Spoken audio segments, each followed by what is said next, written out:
Welcome everyone in today's video of how to log in. Do you want to get logged in GP Parsik Bank? Then just watch this complete video because this is what this tutorial is for. First step is really simple.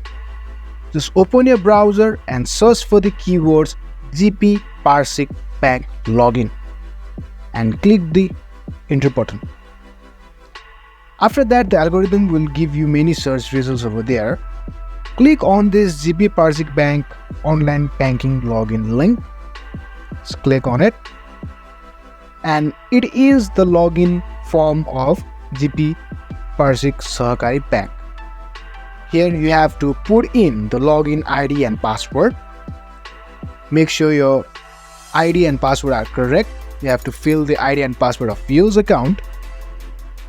Put it as default and simply click on this submit button.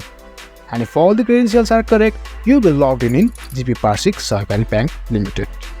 Thank you for watching this video. If you want to find more helpful videos like this, make sure to like, share, subscribe and comment down in the comment section below.